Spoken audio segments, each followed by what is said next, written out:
What's happening, guys? This is Logan Robinson from NoleGameday.com. We're here live on a wonderful, fantastic Monday afternoon, and we've got a quick week with Florida State having their first ACC matchup on Friday night on the road in Virginia. In this episode, though, we're going to give our last thoughts on Florida State versus Kent State, where they obliterated them. Also, to a new AP poll came out for the Seminoles. And then also we're going to go through the depth chart. We also have some important injury updates as well. But yes, some shuffling around in the depth chart, and we're going to give our thoughts on that and dive into that this afternoon. With me is Dustin Lewis, our editor-in-chief. Dustin, we're back, and it's a quick turnaround, not only just for us, but definitely for this team that is going to have to get back in a groove quickly to face off against some better talent on the road for the first time this season.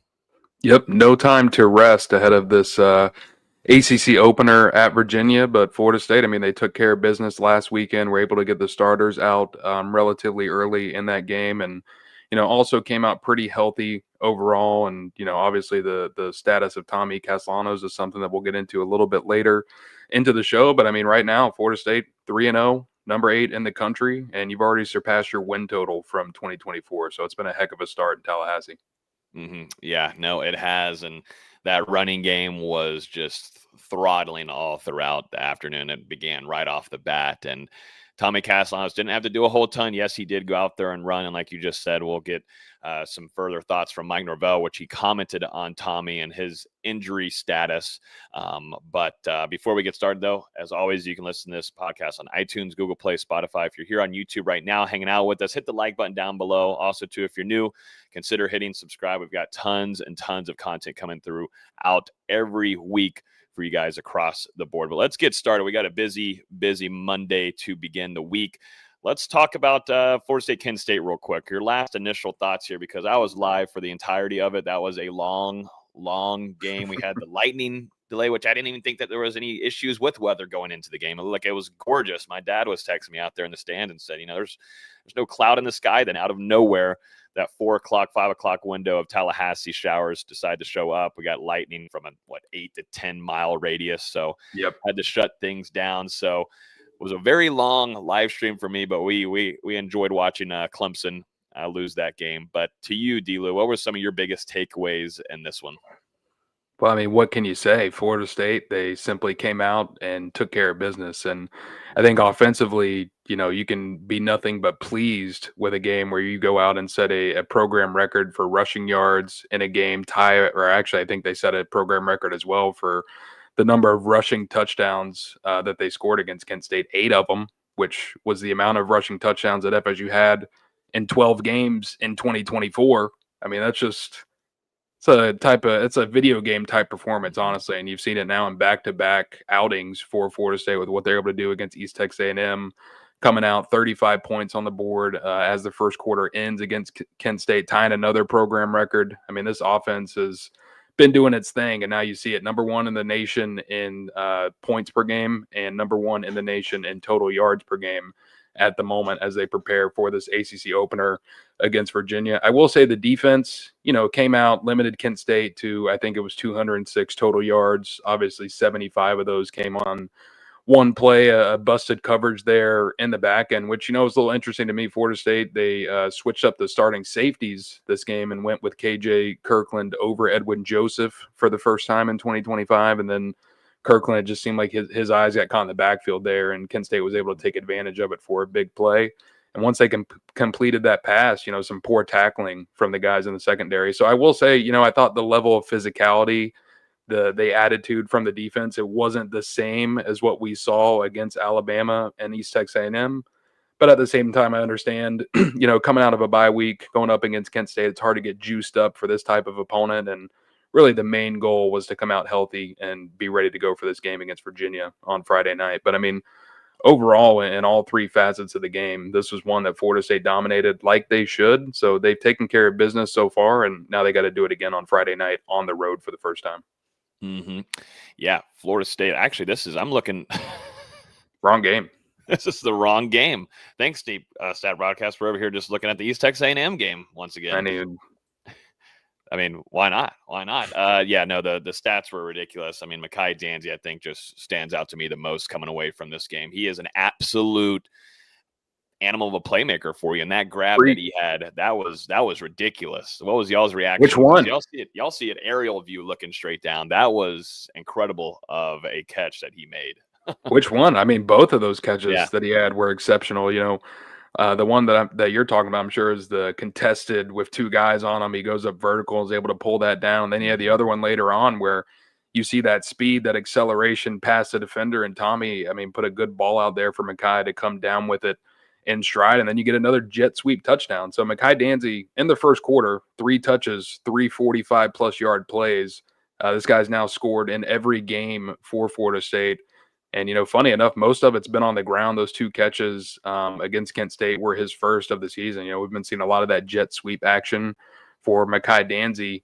I mean, his speed, his explosiveness in the open field, his balance, he's so fast that he's just running through the contact from some of these defenders. You go back to that one against Alabama where he's able to go up the sideline, shake off that defender, and get into the end zone there. He's a special weapon for Florida State, and it's going to be really fun to watch how they use him and how he grows throughout the season. Because I think that jet sweep play, we've seen it now 3 times, 3 games. It's resulted in a touchdown. They're setting something else up off of that. They're going to have that go on one play, and then it's going to be something completely different, a whole new wrinkle. So really excited to see how Gus Malzahn keeps doing things with this offense.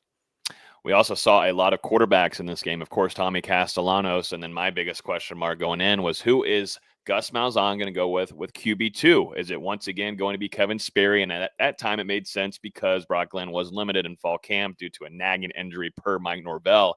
But after a bye week and some time to rest, and Mike Norvell even commented on it last week before the game, saying that it seemed like Brock Glenn was getting better and getting closer to 100%. Though, who did Gus Malzahn go with for QB2 once again? And it's Kevin Sperry. And I think it's back-to-back games where he impresses me as a true freshman. That one throw, who was that off to the right side of the field? God, who caught that ball? It was a beautiful ball from Kevin Sperry in the game, who went 4 of 5, 64 yards in the game as well. I thought he just operates the offense very well. Who was that caught that ball? I'm trying to remember. I don't know. Damn, that was a gorgeous ball. Someone in the chat will tell us. But I'm 300 feet in the air, so I'm.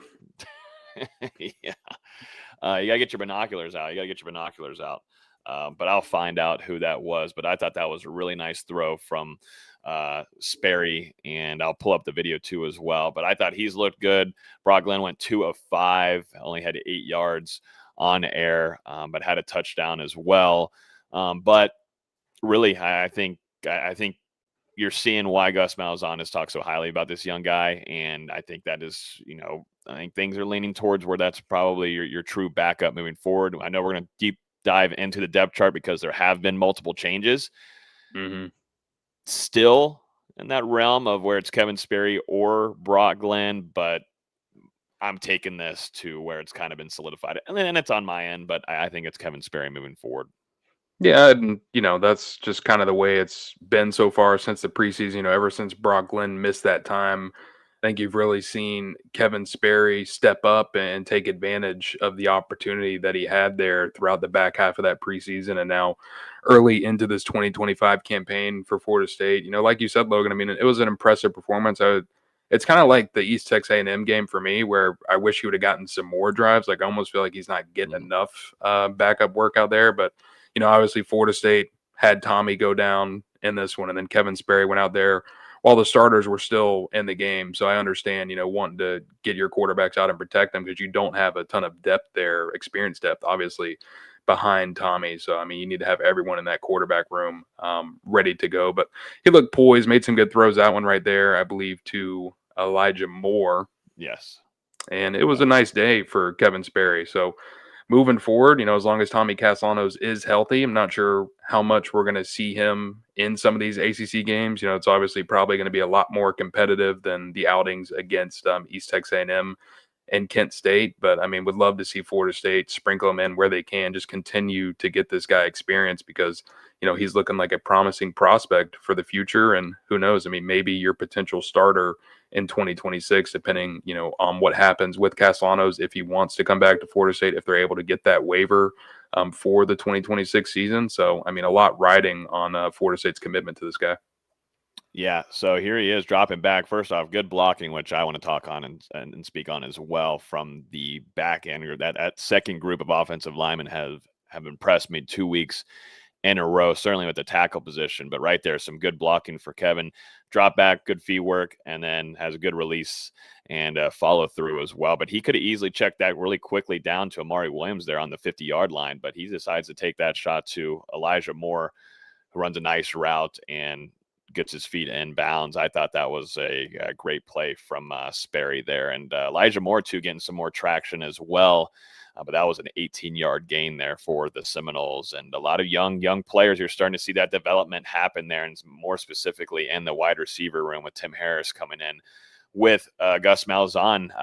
It's nice to just see guys catch the ball. That's as simple as it needs to be, ladies and gentlemen. Just catch the ball. And, Tommy has been putting some good balls and where guys can be able to reach them. I know he took a deep shot going deep. God, who was that for? He took a deep shot early in the game. There was so much going on. It's so quick and fast because Gus Malzahn did not hide that he wants to put points on the board. Did you notice, man, that man tried to do a 2-point conversion right off the bat against Kent State? That was awesome. He is an animal. He's an animal. I love that we were about to get the same maybe 2-point play that Florida State tried against Georgia Tech and Ireland last year and converted the swinging gate.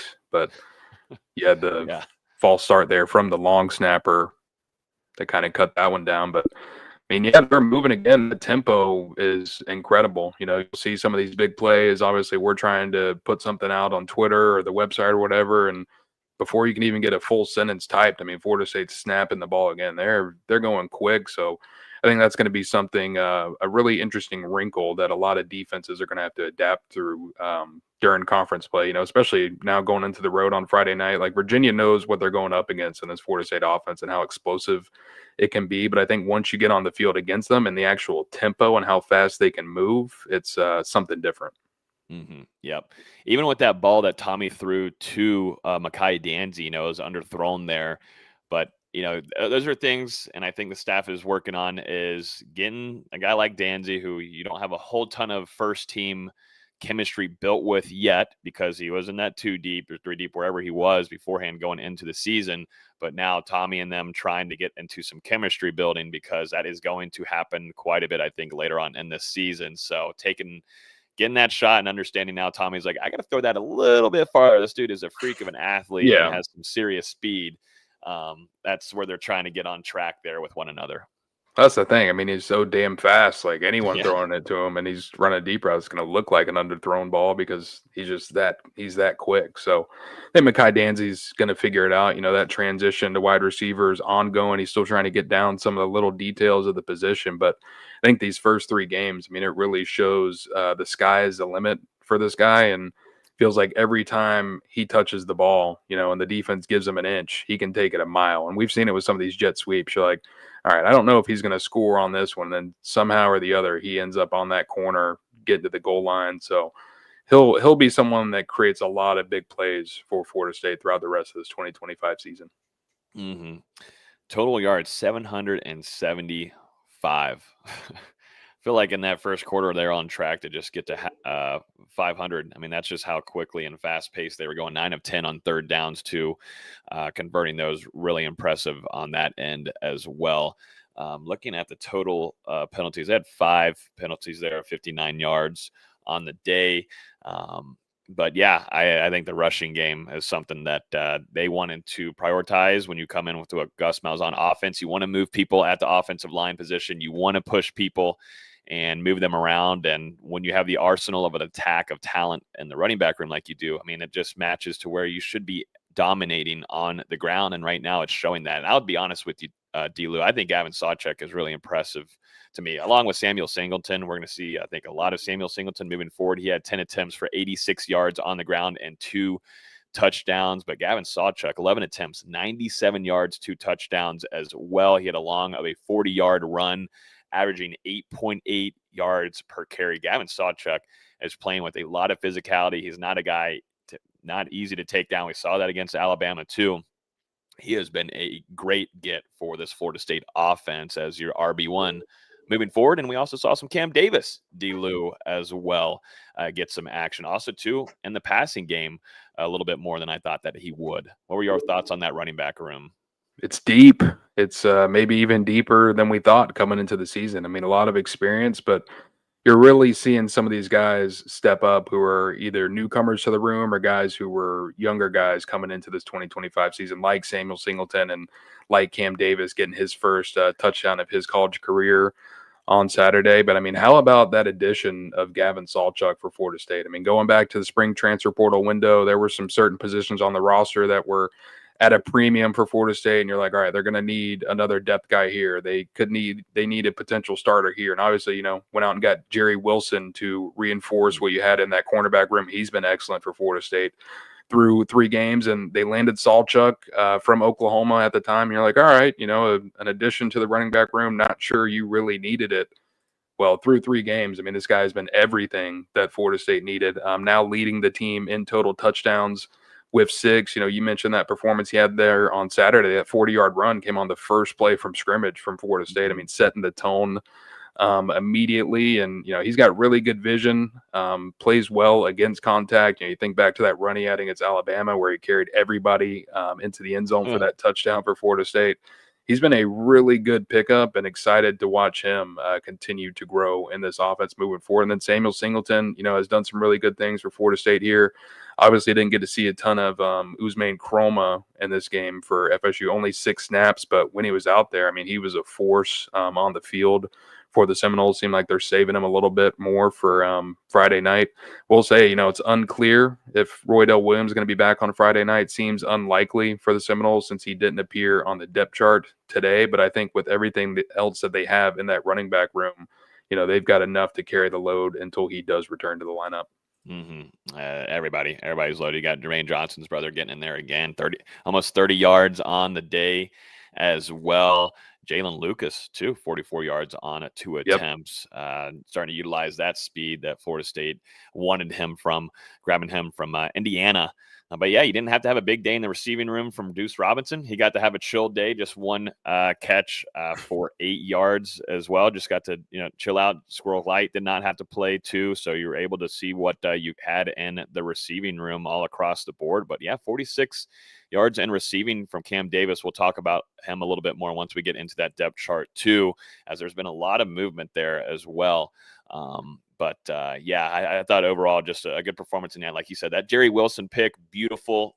That man was all over the field on Saturday, and he is going to be a crucial player for you in that defensive back room moving out throughout the rest of this season, and played really well too for what he needed to do against Alabama in week 1. Yeah. Good performance there from him. Trying to think, linebacker room. Saw some Omar Graham Jr. I know Tony White showed him a lot of love yesterday and given some of his top defenders their props on Twitter whenever he tweets out who got awarded with what. And I want to say I think Tony White put him down as not the most physical, because I think that was Mandrell Desir, who continues to show that he doesn't look like a true freshman. Dustin? Omar got the Nole Speed Award for effort. Speed. Okay, yeah, speed. He was flying around. I thought he was one of your quicker linebackers in the room. I was about to say you are right about Mandrell with that the most physical award, and that hit he put on Kent State's quarterback in the first quarter on Drew DeShields. I mean, that was straight up nasty. I'm surprised, man, that man survived. Like, I was talking about like the level of physicality from the defense wasn't there on every play, but then you did have some of these bone-crushing plays like the one from Mandrell. Yeah. No, they came and wanted to hit you. War Daddy, which is the award for the defensive player of the game. That was Daryl Jackson. I thought that he was getting back there and allowing a lot for his guys to get around and take on 2 blocks, 3 blocks. I mean, that's just kind of what you have to do with Daryl, just sort of a freak that he is. And then the trench mob, Jaden Jones, I thought looked good too, as well. 44 kept on showing out to me as well. I mean, he almost had multiple sacks in this game, but he was causing pressure. Also, too, understanding where he needed to be to set the edge. That's something that I'm having some concerns about in some places with James Williams, but we'll see if that changes here going into Virginia on Friday night. But I thought he made the most of his opportunities out there. And I will say, at least from the standpoint of James Williams, I thought this was probably the game where he looked the most comfortable so far for Florida State, and actually, had more of an impact against the run. Had 4 tackles, half a tackle for loss in this game. Seemed like the type of performance that he needed to just get a little bit of confidence under his belt going into this ACC opener against Virginia, which, he talked a little bit about following the game on Saturday night. Sounds like he's really excited for ACC play to get underway. Believes it'll give him a chance to get a couple more sacks under his belt. And I think, too, that transition of being a 3-down defensive end guy, he only came in for Nebraska on those 3rd-down pass rushes. That's where he was in that rotation for Tony White. So this is probably taking a bit of a transition here, but you hope going into game 4, things are a little bit more polished for him moving forward. But yeah, pretty good, outside of that blown coverage, and maybe, like you said, maybe that physicality maybe drop down just a tad because it is Kansas State coming off a bye week. I thought overall still defense did what they needed to do and respond as well. And guys were flying all around the board. Yep. All right, let's jump over into some injury updates, D-Lou, because we just heard from Mike Norvell just about a little bit over an hour and a half ago. And Mike gave us some updates, including Tommy Castellanos, who we saw get injured right there at the latter half of the second quarter. First off, what was your reaction to that? What was the rest of the press box's reaction? Because once again, our entire chat here was going insane and going crazy. I think we grew another like 400 to 500 viewers just in a matter of 10 minutes just to maybe see my reaction of like, holy shit, not again, please no, because we've gone through this of DeAndre Francois against Alabama to kick off the season in 2017. Then we all know about North Alabama and a lesser opponent for Jordan Travis. And then you see Tommy Castellanos and get rolled up on from behind. He hops off on his own power. Then you go into that, whatever the friggin' lightning delay is. What was your reaction, man? Because it was a little freakish here. Yeah, I think just PTSD at first, because, obviously you think back, you're like, all right, Florida State, meaningless game, got to get out of here with the win and without injury. And, it just makes you think back to, like you just mentioned, that Jordan Travis game in 2023, where, it was a game that ultimately didn't matter for Florida State and you lose your star quarterback for the season. Then last year, obviously DJU went down in the 4th game of the year and suffered a season-ending injury. So, this is something that has happened to Florida State in recent years for whatever reasons. I mean, I was a little worried immediately, but, seeing him able to hop over to the sideline and instead of going right into the medical tent, they took him over and sat him down on the bench and they were evaluating him there. And then whenever he walked on his own power into halftime, with a limp, I was a little bit more confident that he hadn't suffered something that was very serious. And then I think the big confidence booster is when he comes running out of the tunnel in that 3rd quarter, still in full pads for a second half. He's on the sideline supporting his teammates the rest of the way. Whenever they start playing Soldier Boy towards the end of the game, he made sure to get in on all the dancing. You see the rock break video. He's right there at the front, really hyped up for Mekhi Danzy. So, it seems like he avoided something serious. Obviously, you worry because it is a lower body injury, maybe an ankle, not really sure exactly what it is. And this is a guy who relies on that dual threat ability. And obviously we've seen that through 3 games for Florida State. So you can't afford for him to be hampered with his legs. And now going on a short week, it's going to be really important to get him to recover leading up to Friday night. Yeah, so this was him right after the game. I was catching him. The guys go on IG Live. It was on Earl Little Jr.'s Instagram Live. But he was telling everybody that he's good, he's straight, everything's fine, he'll be fine moving forward. What Mike Norvell, though, had to say this morning was, and quote, today he was able to get some work. I feel confident about where that's going to be. Obviously, we'll continue to see how the week plays out, and we'll see for Friday. So just keeping things and close and monitored. I would imagine, though, not going to put him to full force in some of these practices. But although with Tommy and kind of the fearless guy that he is, and he's the one that wants to be the Energizer Bunny. He's the one that, like Jared Verse was, he was going to come with practice and come with juice and make sure that everybody was at that bar of where he was at. I would imagine that it's going to be kind of hard to limit him. You're going to have to be very hard on him coaching wise to maybe pull some things back. But I think there's very, very, very, very, very strong optimism that you'll see QB1 out there on Friday night.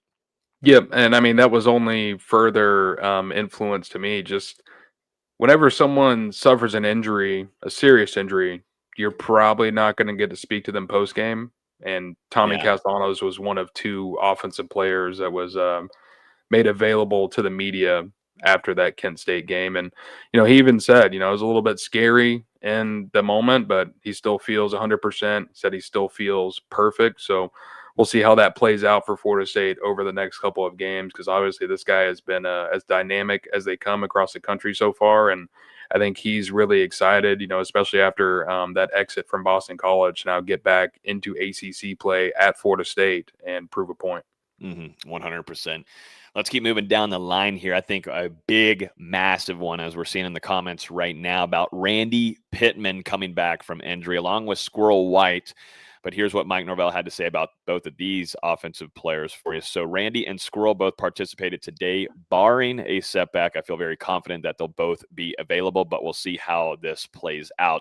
I forgot to mention, D-Lou, going into our injury updates, Florida State will have to now, getting into ACC play, will have to put out injury reports. It's going to be a lot like how you see it in the NFL, where you will see injury updates beginning on Wednesdays moving forward closer to the games. I don't know now, what is this? So we have a game on Friday.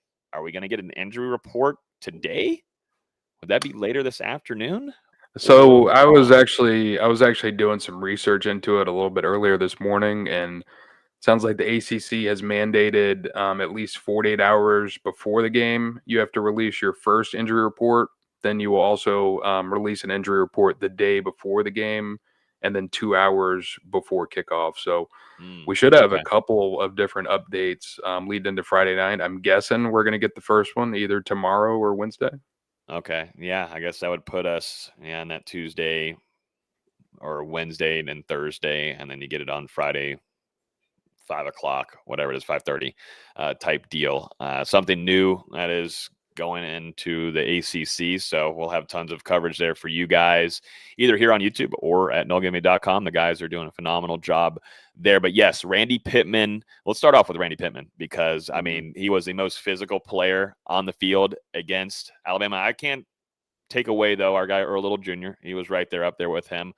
But offensively, though, Randy Pittman is such a pivotal person for it. And the fact that Florida State's offense has been able to move as fluidly as it has, and your tight end room not seem to be so crazy thin, even though you lose your star offensive player there, is huge. And now you get to get him back for Virginia. How important is that moving forward for the Seminoles and Gus Malzahn, D-Lou? It's huge. I mean, it's hard to state just how big of an impact Randy Pittman Jr. can have on this offense at Florida State. And we saw it in game one where, he only recorded 2 catches. It wasn't his ability to go out there and catch passes that won Florida State against that game against Alabama.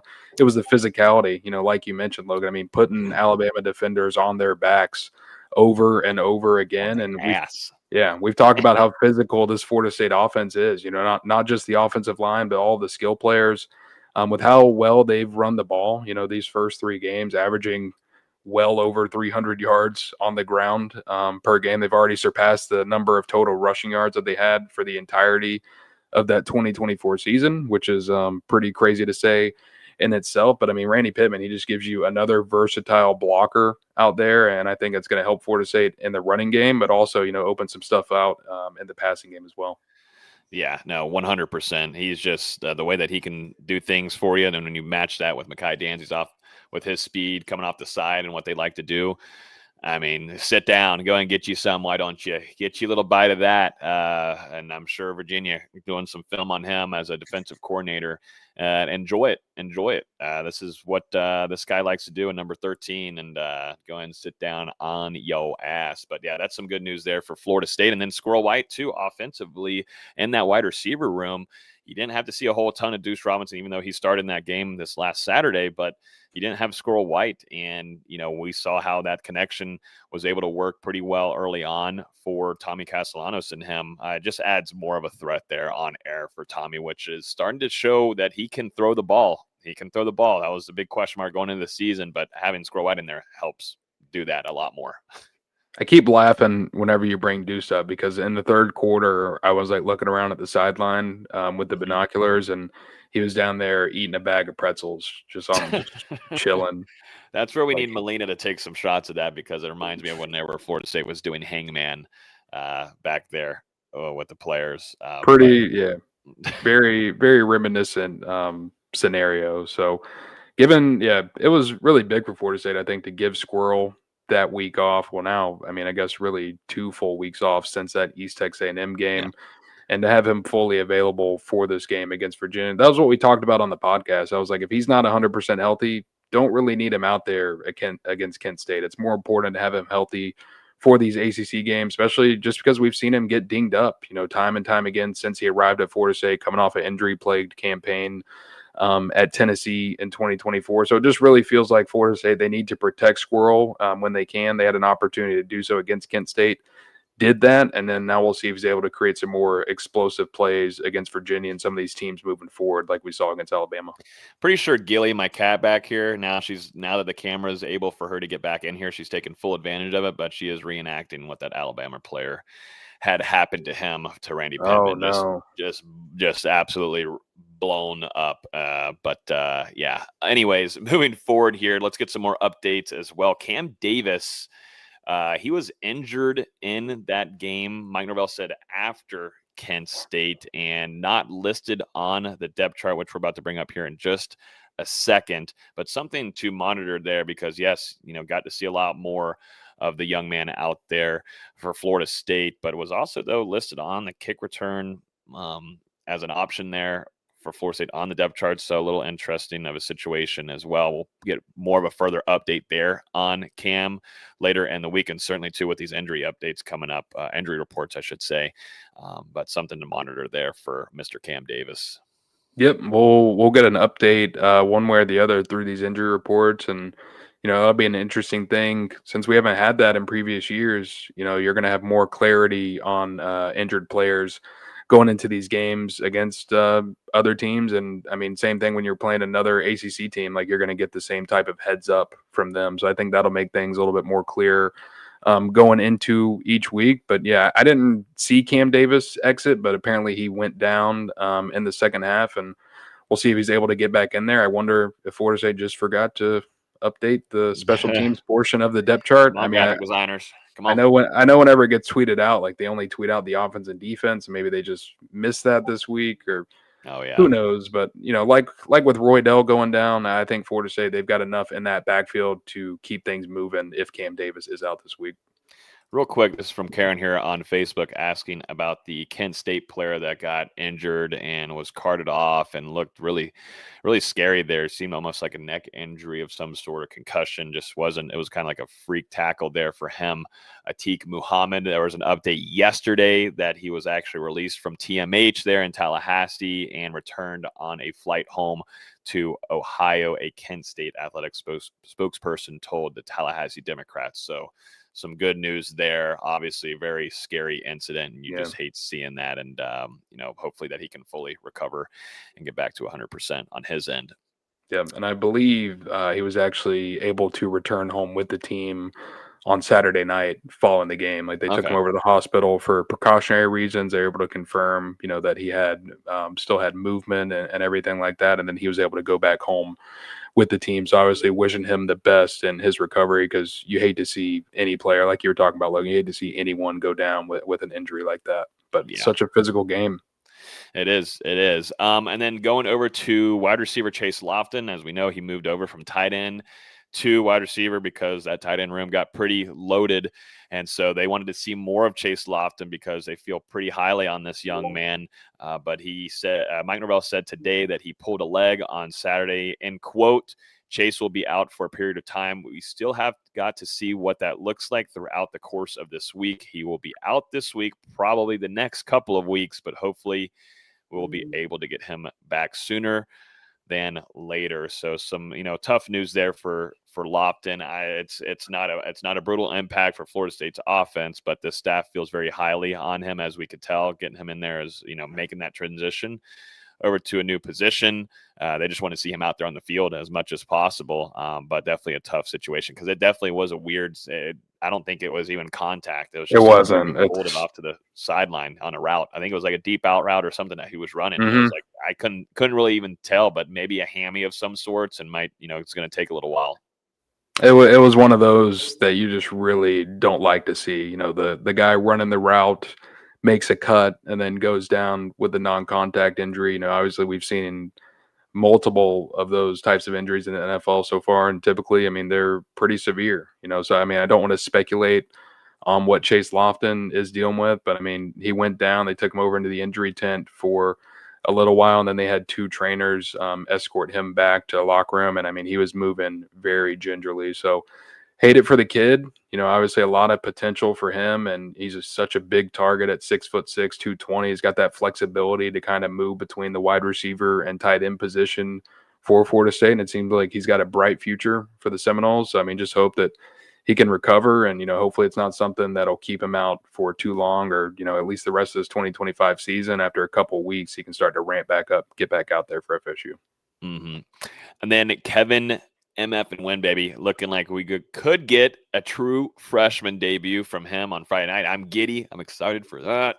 But this is what Mike Norvell had to say about your star young defensive tackle. He says he is another guy that got some work in today. I'm hopeful that we'll have him available for Friday night. I think there is a path to that, but just got to see how things respond. But I thought there might have been a chance where he could have maybe played against Kent State, but didn't necessarily need to throw him out there if things weren't just fully 105%. So let him rest a little bit more. Also, too, Virginia don't have any tape on him. They don't know what this young man could be. Terrence Knighton might unleash the Kevin Wynn, your top-rated recruit from his class, and I'm excited about this. We'll see. We'll get more injury updates. We'll get the injury report here later in the week, Dustin. But, you know how excited I am, and I think it's someone that I think – we've seen some good stuff from Daniel Lyons, but I think just talent-wise, I think Kevin Wynn is at a caliber where we could see he's going to be a really good tandem for us with Darrell Jackson, who already has to eat up 2 or 3 players at that against the offensive line. Gives you a ton of depth there in that interior, and a lot of different combinations that you can work with, because we've seen like guys on this defensive line, they're not just locked into one position. Like they'll move you across that defensive front, and especially like with Darrell Jackson and his athleticism, like he's someone that can line up on the interior for Florida State. They can put him on the outside. So it wouldn't surprise me. If you see some lineups where you've got Darrell and Kevin Wynn next to each other out there, and that could be really fun to watch. They can eat up some space there from that offensive line and shut down some rushing lanes real quick. So, this guy, we talked about on the podcast last week, stuck with Florida State after that 2024 season, enrolled early. A ton of talent, lost some weight going into the preseason. Seems like he's in pretty good shape. And then now coming off this injury and getting a chance to make his debut for Florida State on the road at Virginia, it's got to be pretty exciting, I'm sure, for him and, the Seminole fans that have been waiting for weeks to now watch this guy get into the lineup. And it's not going to surprise me, if he gets some reps on Friday night and starts to impress immediately. Let's jump over to this depth chart and what we got over here. D. Lou. I'm not on there. Huh? I'm not on there. No, you're not on there. Yeah, I thought that. No, I don't see you named on here. So you're going to have to wait out another week. It's okay. It's all right. Maybe you'll make it eventually. But here we are, ladies and gentlemen. Randy Pittman, of course, as we just talked about there, listed as a starter at tight end. What to you stood out the most from some little bit of some shuffling around in some places? Trying to think. We pretty much went over all the injury changes. Yeah. Did we mention Caleb No, Lavalley's back in there? that's what I was going to mention. Your UNC transfer linebacker that um, dealt with an injury. Was that in the fall? Spring. Spring, yeah, and seemed to be a pretty severe one that has not allowed him to participate as much. But here he is listed on the depth chart. Recruited him very heavily. He ended up going with UNC, but then hits the transfer portal. Probably for a smart idea because what's going on with Bill Belichick and the Tar Heels isn't so pretty. So good call from him on that end, and decides to go and transfer over here to Florida State. But yeah, he's listed here on the depth chart, which is some good news in the linebacker room. Yeah, good news for Florida State. I mean, gives you some depth there, that linebacker position. And I mean, like we talked about, how we thought it was going to be going to the spring and then the preseason before Lavalle was injured. I mean, you really have 6 guys with ample college experience or potential there in that linebacker room with Justin Cryer, Blake Nicholson, Elijah Herring, Omar Graham, Stephon Thompson, and now Lavalle being added back into the fold for Florida State. He was someone that didn't get necessarily a ton of game experience at UNC, made the first start of his career in his final game with the Tar Heels, but I definitely think he can work his way into the rotation as the season goes. I will say, AJ Cottrell has been very solid in the reps that he's gotten for Florida State so far, the redshirt junior walk on. So, I mean, we'll just have to see how things continue to go because obviously defensive coordinator Tony White, I mean, he holds a high standard for this defense, and every guy that goes out there, I mean, they've got to play to that standard. Yeah, no, they do. As we see, as we were just talking about there, Kevin Wynn is serving as a backup there to Daryl Jackson, along with KJ Sampson, too. Yeah, I mean, nothing too wild in here. Just I would say some good news across the board. Just getting your guys back, and of course, Squirrel White being listed Mm-hmm. there as a starter. You're just getting better news and added into this depth chart. And I know there was a question there, and I think you practically covered it there on what Caleb Vale would bring to this linebacker room. He's not someone that you don't need to have him as a starter in there, but the staff feels highly on him, and I think it's someone more of moving forward as you develop him into next season with JP, but would be a rotational guy for you. And for him to be listed here on the linebacker room shows that he has been putting in a lot of work to recover fully, and they feel highly on him that he could jump into the rotation if need be. Really, the only change on the depth chart this week, non-injury related change, is you've got Omar Graham Jr. and Stephon Thompson there at the jack position, now listed as co-starters. Previously, had been Omar as sole starter at that jack position with Stephon Thompson as his backup. But we did see Thompson step into that starting lineup on Saturday against Kent State, and I mean that'll be something to watch against Virginia. And you talked about Samuel Singleton and Cam Davis getting switched out there on the depth chart. Go over to that slot wide receiver position. You've got B.J. Gibson moving in there for Chase Lofton, who, like we talked about, will miss a period of time with that non-contact injury that he suffered. Other than that, I mean, it's pretty status quo this week for Florida State. Which is great news there for FSU moving forward. Getting some guys back at a good time whenever you're getting into ACC play, which is on Friday night. Let's jump over to what was the next big news, and interested to get your thoughts here, D-Lou, on the new AP poll where Florida State dropped a spot. Obviously, Oklahoma getting their big win on Saturday, but still the Seminoles in the top 10. Miami beating Florida. They are now ranked number 2 in the country, which will lead us into our next topic to finish off the show. You're shaking your head there. Did you think that Florida-Miami game was pretty ugly? Of course. I mean, it was a tough one to watch. And even with Miami, getting 2 garbage time touchdowns there towards the latter end of that game, it really just wasn't an impressive performance from either team. So, I mean, them going up from 4 to number 2 for beating an unranked Florida team was 1 and 3. Yeah. All right. We got a big game coming up this upcoming weekend, though, and that top 10 between Penn State and Oregon, which will be an interesting watch there. FSU fans will have their game already done on Friday night, but those two will be playing one another. But yeah, Florida State drops one spot here. I don't think it's anything to be mad about at the end of the day, too. It is just the AP poll, but it's something that we always keep a close eye on and report on as well. Texas there at 10. But yeah, I don't think it's too much of a shock. Alabama there sticking around at the 17 spot too. But yeah, Clemson. How about that Clemson game, man? I don't know if you're able to tune into that one while you're in that lightning delay, but what is going on with Dabo Sweeney? It is not looking so good and not pretty at all. Cade Klubnik is having an awful start to the year. Dabo Sweeney, they have no offense with Garrett Riley. There's just nothing there. And I have talked with a couple people, and I'm like, well, whenever FSU comes into town and they play some of these teams, are some of these opponents going to be able to keep up with Gus Malzahn and how many points they're putting up on the board? That's the thing. Some of these teams that don't have offensive play right now are going to struggle. Of course, that game isn't going to happen until we get into November, but still, it just looks like there's no life for the Clemson Tigers on offense. It really doesn't. It's unreal. I mean, we've talked about it now for 3 or 4 weeks in a row, and keep thinking that Clemson's going to figure it out, start getting things going back in the right track. But I mean, it's arguably getting worse for the Tigers now, coming off back-to-back losses to Georgia Tech and Syracuse. So I don't know. I have no idea what's going on in Clemson. This is honestly, so far through 4 games, let's see how it plays out for the rest of the season. To me, this is more shocking than what Florida State went through in 2024, because Clemson, unlike Florida State, I mean, they brought back a ton of starters. They've got their third-year starting quarterback back, and these guys on offense, and obviously a defense that is loaded with potential NFL talent. Florida State, they were breaking in a ton of different guys last year, some new transfers, and thought things would continue on the track they were in 2023, and they obviously did not. But Clemson, I mean, coming off that college football playoff performance, all of the guys that you have back, the continuity within that program, this is very shocking.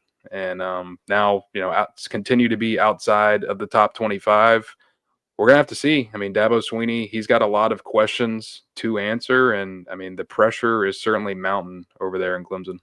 Yeah, no, I mean, postseason's chalked. I mean, unless they have some kind of dramatic miracle, which I don't think that offense, it's going to have to take a lot to do.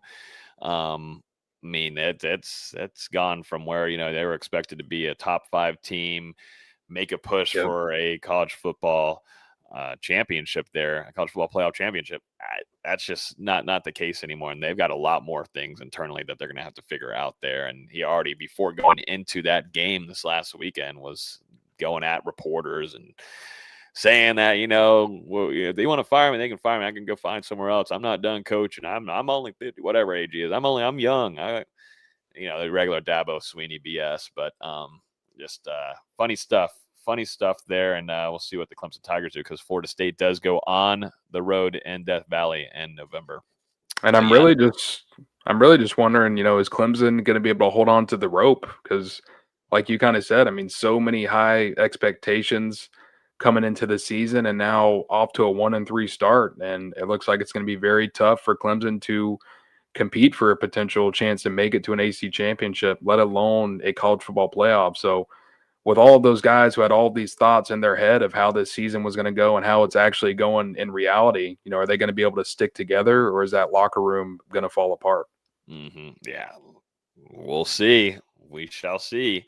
And then also, too, what got announced earlier this afternoon was Florida State versus Miami. No shocker here whatsoever, but this is going to be a prime time 7:30 kickoff on ABC for Florida State and the Miami Hurricanes. I think everybody's trying to eye down and see if maybe College Game Day is going to be coming, as we spoke on last week. But it is official. It is going to be a night game, Florida State's first night game of the season, and what should be a pretty damn rowdy stadium. Definitely, too, if you have College Game Day coming in as well, the day gets started earlier. The cases start opening earlier. The drinks are flowing. It should be a pretty fun experience. I was actually out at a bar here in St. Pete on, Saturday night, and he was wearing a full-on Miami gear and everything, and so we had a good little chat and everything. I actually ended up exchanging numbers, and I've been talking a little trash. I'm just a random guy I met, but that's just kind of how it goes. I'm an FSU alumni. He's got his Miami jersey on, but I'm talking shit. We're just already getting started earlier than per usual, but it is setting out to be a pretty fun experience because Florida State does what they need to do against Virginia. Miami's on a bye week. Things are setting up in place for I can't wait.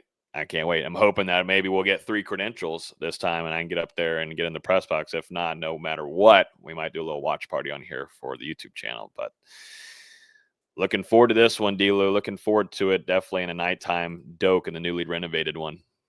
It is going to be a special scene, I think, especially if Florida State, like you mentioned, can take care of business on Friday night and remain undefeated going up into this matchup against Miami. Oregon and Penn State are going to play this weekend. The loser of that game potentially falls below FSU in that top 10, assuming Miami sticks at number 2. I mean, it could be number 2 Miami going to number 7 or so Florida State on October 4th. And, the only other game that weekend that's really a marquee matchup is that Alabama and Vanderbilt game. I believe Vandy's 17, Bama's 18 at the moment. I mean, this one with Florida State and Miami being so high up there and, being the first top 10 edition of this rivalry in, quite some time, it'd be hard for College Game Day to turn that one down. I mean, knowing the Florida State-Miami rivalry and what it's meant, not only to these two programs, but to college football throughout the decades. And you think back to some of those matchups in the 80s, the 90s, the early 2000s. Yeah. Those are ones that people still talk about to this day. No, I agree with the YouTube comment here as well. Miami looked pretty sketchy, not surprising against Florida, but yeah, it didn't seem to be, they didn't show as much as they had shown earlier in the season. Now, Florida's defense is good. Let's don't get it wrong here, and they performed well against LSU as well, but still, there was some different flaws that started to kind of show themselves in that game against Florida. Going to, if we're going to talk about College Game Day, who are they going to pick? Who would it be? Now, Alabama does face off this upcoming weekend against Georgia in Athens. So Alabama has another big time test for them coming up. That's a good point. Yeah. And so that could be, I would lean to where we'll see. It's college football. You never know, but I would lean to, I would lean Georgia probably wins that one or pulls it off. But, if Alabama pulls it off, Vanderbilt only plays against Utah State, I do believe. So they watch out for the Aggies, though. Don't sleep on the Aggies. Is that one of your favorite people to make your picks on? It's one of my teams. Okay, one of your teams, Utah State. Those are usually the late night games for you too, as well, D-Lo. So that's why that's your team. You're one of the few that are up till 2 a.m. watching football. I got a Utah State shirt in my closet. Well, hopefully Utah State maybe pulls off an upset there. Kind of eliminates fully of Alabama versus Vanderbilt, but it would still be idiotic that if Florida State wins against Virginia, that it would all be about Kirk Herbstreit and doesn't want to come to Tallahassee, doesn't want to deal with that or anything. That would be the whole part of what we'd be putting out there at NoleGameday.com. Hey, maybe that'll be the week they decide to go to their FCS game of the year. That would be funny too. HBCU somewhere. The conspiracy theorist in me is like, they're setting it up. They already went and had a Miami week. Yeah. No, it was funny because I actually had a memory come up on my Facebook page this morning, and it was a shot of the College Game Day set, and I was like, "Holy crap, that's pretty funny." But we'll see what they end up doing. But it would be really ridiculous and would be silly if you want to make money, you put College Game Day in Tallahassee because ratings, nonetheless, between FSU Miami already do crazy numbers, but this one has a chance to break some records for you. But I think that's going to do it, though, for this episode for our Monday show. Appreciate everybody here. If you're on YouTube right now, smack that like button down below before you do leave. We appreciate all the ton of love and engagement we've been getting here on our YouTube. We appreciate it a ton. We'll be back here also too on Wednesday to give you guys some injury report updates. Also too, we will be previewing Florida State versus Virginia. We'll get some thoughts from Mike Norvell and a handful of players as well. And then we will be live for you guys on Saturday evening for a special watch party. We don't know if Dustin's going to join us yet or not. Saturday. I mean, Friday night. Game will be over. My bad. Yeah, game will be over then. Friday night we'll be live. Dustin will come live though Saturday. He's just gonna do a watch party on his own self. But yes, we'll be live Friday night between Florida State and Virginia on here, as we've been having a good time doing those, and do a little watch party action for that. But yeah, just like what we got here on YouTube, where Kirk Herbstreit is shaking in his boots, he will increase his security. Yeah, some rowdy FSU students. Woo boy. Not even students, man. Anybody with Garnet and Gold gear on. We just could not stand Kirk Herbstreit. So yes, that's going to do it for this week's show. See y'all on Wednesday as well. And we will talk to you guys soon. Peace.